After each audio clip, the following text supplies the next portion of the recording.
Vatican City State. Vatican nicyo gihugu gito kiri mu isi, izengurutswe n'Ubutaliyani impande zose ku mupaka waramburwa ku burambariro bwa kilometero zirenga 3.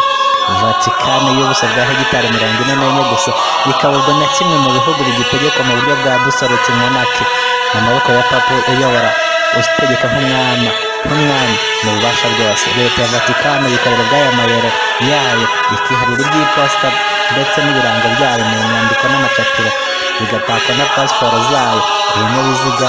Vatican ifite plaque d'immatriculation, license plate yihariye, ikaba n'igihugu gifite ibitangazamakuru byacyo n'ibendera n'indirimbo y'igihugu Marcha Pacificale.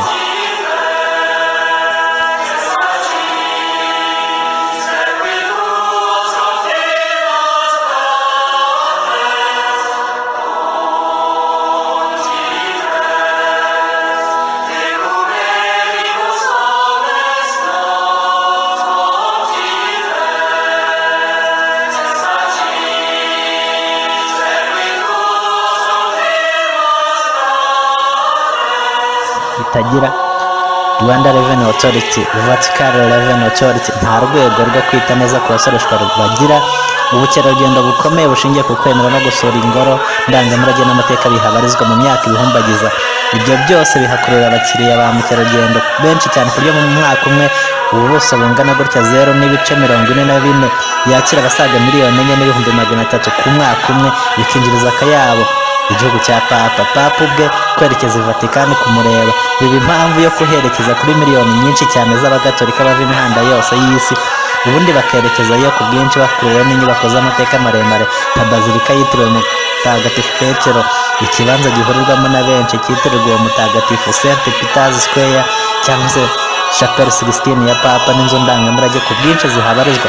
Naho byagera mu bihe bya Noheli na Pasika bitarimo COVID-19 cyangwa se mu bihe byo gushyingura umupapa wapfuye no gutora umushya, icyo gihe bihinduka ikibazo gikomeye cyane kugenzura ubwinshi bw'abahahurira. Icyo ni kimwe.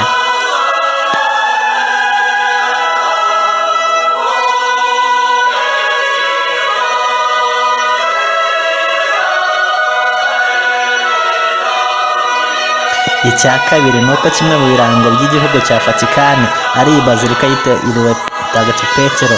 Ukwiye kumenya ko ariyo nyubako nini isengerwamo n'abantu mu isi, niyo wabariramo insengero, ingoro n'imisigiti byose mu yandi madini no kwemera kuriho mu isi. Bazilika ya Mutagatifu Petero metero kare 15,165 z'ubuso mo imbere. Si ibyo gusa, nabyo bitangaje ku nyubako nk'iyi ngiyi, amateka yayo niyo yihariye ukwayo. Yubatse ku musozi w'amagufa, amagufa y'abantu batabarika barimo n'uwo Mutagatifu Petero wayitiriwe i Roma. Kera umusozi wa Vatican ubwawo niwo wari necropolis cyangwa se irimbi rusange. Naho mu bihe inkongi yarimburaga mu mujyi wa Roma muri 64 nyuma ya Yesu, umwami Nero wivanyeho kuba ari we wabikoze nk'uko nyuma byaje kugaragazwa, akabigerekaho ku bakristo kugira ngo babone uko barimbura. Ni nako byaje kugenda muri abo benshi barimbuye batyo. Uko nguko ni nako uwo Mutagatifu Petero yatawe muri yombi, yicwa bambwe ku musaraba. Byemejwe rero ko mu marimbi yo kuri uwo musozi wa Vatican ariho yashyinguwe. None bigeze mu kinyejana cya 4, ubukristo buza kurengerwa kandi bushyigikirwa bikomeye n'umwami w'abami Constantine, wahise anatangiza kubaka iyi Bazilika hejuru y'iryo rimbi neza hagendeye ku hari imwe muri izo ngizo imva yibariye Petero yashyingwemo. Uko iyi Bazilika iteye byo bishingiye ku mirimo yo kubaka yatangijwe mu 1500 hejuru y'irimbi rusange n'ahaketse imva ya Petero Metropolis. Ese kuko Roma yubatse hejuru y'irimbi? Amayobera matagatifu twahishwe. Tra la Santa Sede e lo Stato di Israele. Le relazioni diplomatiche che ormai da 21 esistono tra noi hanno favorito l'accrescersi di rapporti buoni e cordiali, come testimoniano i 2 accordi già firmati e ratificati e quello in via di perfezionamento. In questo spirito rivolgo il mio saluto a tutto il popolo di Israele e auguro che si realizzino le sue aspirazioni di pace e prosperità. Icya gatatu gihariye ukwiye kumenya kuri uyu mujyi mu birango bikomeye biranga Vatican, icyari umunyago n'igisahurano obelisk ishinze mu kibanza cy'akarubanda cy'i Vatican. St Peter's Obelisk mu buhanga n'ubugeni bw'Abanyamisiri yabaga ari ikirango n'umutako w'icyubahiro kidasanzwe. Ikaba ikoze mu rutare rw'ibuye rimwe riconze nka piramide ariko rirerire cyane rinasongoye hejuru nk'urushinge. N'ubu izi obelisk ziracyabarizwa henshi ku isi. Iyi y'Ivatikani rero ipima toni 326, uburebure bwa metero 25 n'igice. Umwami w'abanyi Caligula niwe wayisahuye ku ngufu mu Misiri ajyana i Roma mu mwaka wa 37 nyuma ya Yesu, ajya kuyitaka muri amphitheatre cyangwa se sitade. Bigitangira yari obelisk mu Misiri, ikaba y'Abanyamisiri bari baratuye Farawo umwe ishinze muri Leopolis mu myaka 3000 ishize.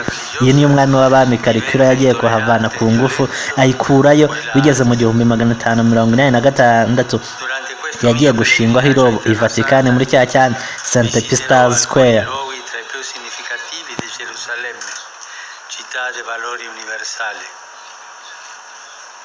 Gerusalemme significa città della pace, così la vuole Dio e così desiderano che sia tutti gli uomini di buona volontà. Ikindi cya kane ugomba kumenya nka Vatikani ndetse n'igihugu, mu gihe cy'imyaka 60 n'igihumbi za 800 abapapa basabwe kuva i Vatikani ku ngufu ku butaka bwa Vatikani ngo butegekerwe hamwe n'ibindi bice byose by'Ubutaliyano. Barabyanga burundu, bihinduka n'intambara y'ubutita hagati ya Kiliziya n'ubwami bw'Ubutaliyani. Mbere ba papa babaga ari abategetsi, uretse Vatikani bamwe bayobora izindi leta zigenga zahurijwe hamwe munsi y'ubutegetsi bwabo, bazitaga Papal State, Eta Papo cyangwa se hagati mu Butaliyani kugeza mu 1870 ubwo igihugu cyose cyahurizwaga hamwe kikaba kimwe munsi y'ubutegetsi bumwe butanashingiye ku idini. Ubutaka bwose bwagenzurwaga n'abapapa barabwambuwe, hasigara ibice bitoya bya Vatikani. Hahise havuka intambara y'ubutita hagati ya leta y'Ubutaliyani n'ubutegetsi bwa papa bwanze kwemera ubwami bw'Ubutaliyano. Vatikani ikomeza kwigenga. Papa Pius wa 9 wari uriho icyo gihe atabaza yiyita imfungwa ya Vatikani ko yahafungiwe atahava ngo agire n'aho atarabukira kuko ari ubutaka atiteguye kuzasiga n'umunsi na rimwe cyangwa se yareka bugenzurwe n'abandi.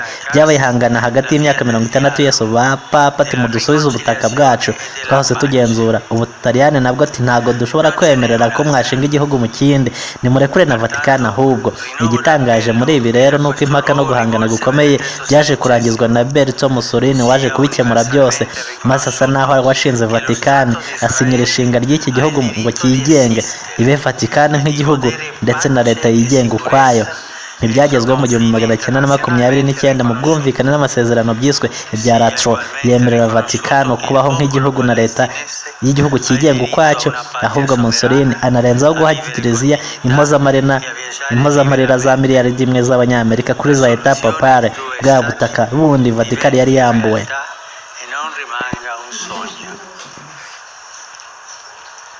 Momento particolarmente toccante del mio soggiorno nel vostro paese. Ikindi cya gatanu cyihariye utamenya kuri Vatikani nk'igihugu ni uko ba papa n'abigihe cyose batabaga i Vatikani. Ni ahantu batangiye kubarizwa nk'icyicaro gikuru cya Kiliziya mu kinyejana cya 14, na nyuma yo kubaka bazilika ya bazilika na Mutagatifu Petero, abapapa ntibabarizwaga i Vatikani, babaga muri Latro muri Rome, niho bari bafite icyicaro gikuru. Ndetse icyicaro gikuru cyose cya Kiliziya kigeze kuvanwa i Roma gishyirwa Avignon mu Bufaransa kuva mu 1309 ubwo umwami Philippe wa 4 w'Ubufaransa yakoraga ibishoboka byose akageza umukaridinari w'Ubufaransa ku mwanya w'ubupapa. Kuvuga abapapa 7 bose bayoboye Kiliziya babarizwaga aho ngaho mu mujyi wa Avignon, bose bari Abafaransa. n'ubundi Roma yongeye kuba icyicaro gikuru cya Kiliziya Gatolika mu 1937, irongera ishinga imizi Roma, irongera irakomera iva muri Avignon. Umwanya wa gatandatu ikindi cyihariye wamenya kuri leta ya Vatikano ni uko abitwa ingabo za papa bazwi cyane nka Swiss Guard cyangwa se Garde Suisse barinda abapapa kuva mu 1506 na n'ubu. Mu gukomeza umuco baracyambara nko muri ibyo bihe, ariko nanone ni maonesho gusa n'amacumu gusa biraho. Impando haba hari abandi bagange b'amakote n'imbunda zigezweho mu burinzi nyabwo. Aba ba Swiss Guard bagezwe i Vatikani ari abarwanyi b'abacanshuro bwite Papa Julius yari yakodesheje ngo bamurindire umutekano nk'uko byakorwaga n'abandi batware n'ibindi bikomerezwa byo mu Burayi byo hambere. Aba ni abarinzi bakoreshwa nk'umuhango gusa no kuba byagaragara neza mu mafoto mu buryo bwo gukomeza imico, nta kindi. Naho abarinda papa n'ibya Vatikani ni abakomando kabuhariwe mu buhanga by'imirwano, kabahari no kurinda umutekano nk'ahandi hose. Si abasuisigade n'amacumu n'ingabo gusa byo mu kinyejana cya 16 bagikoresha, bisigaye bigaragara mu bwoko bwo gusigasira umuco no kuryoshya amafoto. Ku mwanya wa 7 w'ibyo wamenya byihariye kuri leta n'igihugu cya Vatikani gito ariko cy'ubuhangange bwihariye, ni uko Vatikani nayo ubwayo yigeze kuba ari igihugu cy'umutekano muke cyane ku muyobozi mukuru wacyo, bimusaba guhunga kenshi anyura mu buvumo n'inzira z'ibanga. Nko mu 1207 hari inzira yari ibanga yubatswe iratwikirwa bayica Passetto di Borgo, igahuza Vatikani n'ingoro y'umutamenwa ya Sant'Angelo ku ruzi rwa Tiber. Iyo yafashije abapapa nka Clement wa 7 ubwo Roma yagabwagaho umutero, abenshi bari muri uyu mujyi bakicwa, byinshi bigasenywa. Umwami w'abami Charles wa 5 uzisha abihaye Imana benshi, abapadiri n'ababikira batari bake barahagwa, ariko Suisigade barihagararaho barinda Vatikani uko bari bashoboye mu gihe byafashe kugira ngo Papa Clement ahunge abaciye muri Passage di Gorgo agere ku yindi ngoro ku ruzi rwa Tiber. Izindi nzira nk'izo ngizo zagiye zishingwa zigirwa ibanga, ku buryo ubu ngubu nanone haracyari inzira z'ibanga zitazwi zirinda papa. Ku mwanya wa 8 ku bindi byihariye wamenya ku gihugu na leta ya Vatikani, ni uko abaturage b'iyi Vatikani badasaga cyane n'ubu ngubu 800 bose bibera mu mahanga. Mperuka ari abaturage bose hamwe 801 mu mwaka ushize, nta kabuza nta n'abandi biyongereyeho. Gusa ngende nko mu mibare yo mu 2011 ubwo bari bakiri 594, bari abakaridinari 71, babarenzi b'abasuisigade 109 hamwe n'abandi bihaye Imana 51 bahatuye, mu gihe abandi baturage bose basigaye ba Vatikani bagera muri 307 bose bari abadiplomate bahagarariye leta yabo mu bice bitandukanye by'isi n'inshingano zitandukanye babarizwagamo.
Naho dusoza ku mwanya wa 9. Ku mwanya wa 9 w'ibintu byihariye cyane ku bintu wamenya kuri leta ya Vatikano, ni uko kubera ubwinshi bw'ibihakorerwa, umubare munini w'abaherekeza ibihe byose ari igihugu gifite ikirere cyanduye cyane ku buryo cy'ikigo cyabo cy'ubugenzuzi bw'ikirere n'isanzure byasazibye ko gifungura ishami cyo muri Leta Zunze Ubumwe za Amerika, bakaba ariho bazajya bakorera ubushakashatsi kuri iyi ngingo. Ubundi kikaba igihugu cya Vatikani gisanzwe gikorera mu ngono ya Gondolf, ariko kuva mu 1981 nyuma yo kubona ko ibikoresho byabo bitabasha gutobora ikirere cyabo cyanduye cyane ko nguko bashinze ishami ryabo muri Arizona muri Leta Zunze Ubumwe za Amerika. Ibi byose Vatikani ni ibyo utamenya igihugu kuri leta ya Vatikani, amateka n'ibitangaza byacyo. Ese nkawe ukura hekiza nticyari kubaho iyo titaza kugira Mussolini. Ikiganiro cyacu kuri Vatikani n'amateka yayo naha tugisoreje. Tugushimiye ko wabanye natwe kuri chaîne yacu ya Isano TV News. Komeza ugubwe neza, ugira amahoro, kandi niba wifuza kuzagera i Vatikani uzagerayo amahoro.